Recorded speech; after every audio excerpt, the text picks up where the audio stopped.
took about 12 years to build, and they had the grand opening of the road here in 1932, around near the Pacific Hotel at Lawn. I was a 10-year-old then, and I can remember peeping through people's legs and that to see what was going on, cutting the ribbon. The governor came down, and it was quite a big event. They put tolls on the road for about 12 or 13 years, and they'll charge people a shilling for a start per person and 2 and 6pence per car. All this can be converted into other currency, but then later on it became 1 and 6 for a person and 3 and 6 for a car.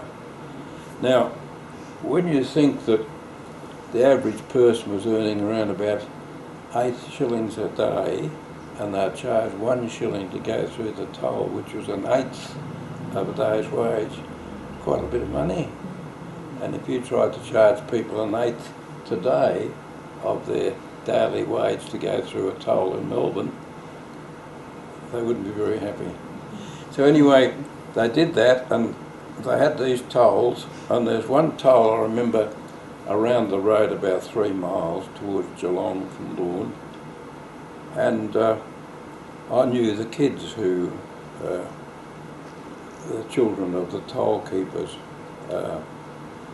family, and my parents used to go around that particular area fishing quite regularly, and when I was a little tacker I'd go around with them, and I'd play with the toll gate kids on the beach.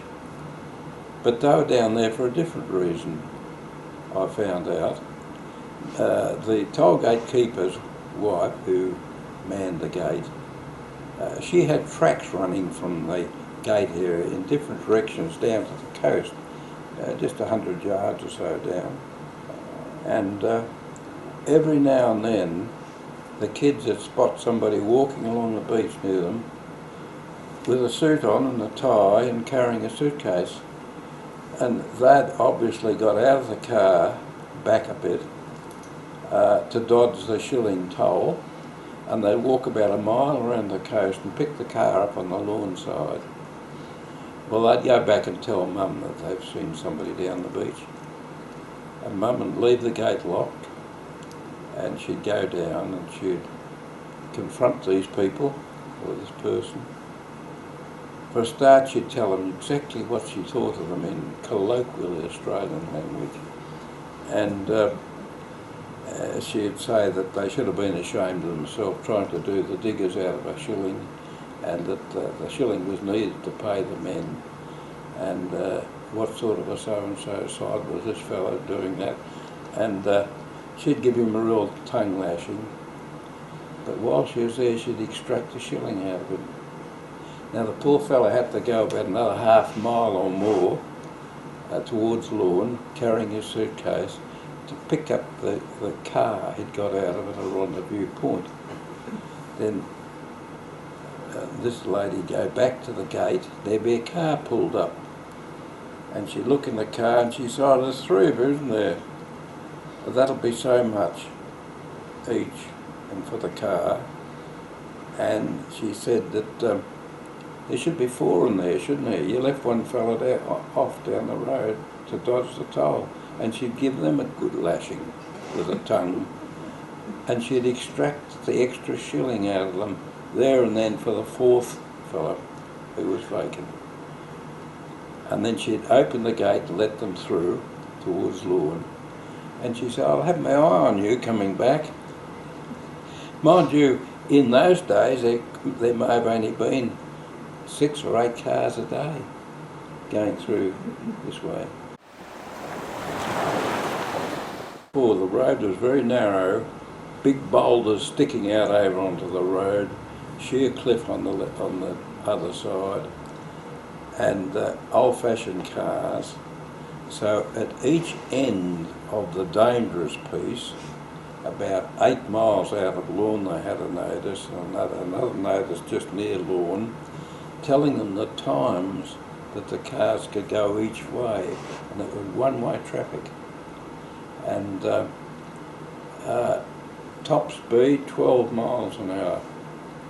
And now, when they made the road around a big bend, the fact that the bend was wider, they'd have a passing point there. And if any clown came the opposite way to where he should have been in the restricted times, they'd have to edge past one another on these passing points. Now, these passing points was another means of raising revenue. When local tradespeople who had to use the road regularly could get a yearly pass to go through the gate at a fee, if they wanted to, they could name a passing point after them. And when I was a lad, I knew the names of all the passing points. When they got around the other way towards Apollo Bay, the next town around, about halfway around, they had a lot of diggers working there who had been in Gallipoli on the Dardanelles in Turkey. And when they got to one particular area, it reminded them a bit of the lay of the land of Gallipoli.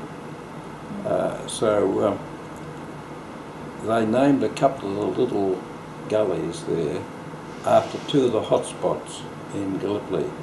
One was called Shrapnel Gully and the other was called Sausage Gully. And they've got notices on them, but they still see Shrapnel Gully notice, but Sausage Gully, people keep pinching the notice off. They stick it on their barbecue or something like that. And but why was it called Sausage Gully? Because it was a gully where, I guess, the cooks at the Gallipoli campaign was famous for cooking their sausages. Mm. Yeah. And so it was a famous spot. Now, further round the coast, further back towards Lorne, about 8 miles from here, there's a wreck of a ship. And it was wrecked in 1892, and it was called the W.B. Godfrey. That was the name of the ship.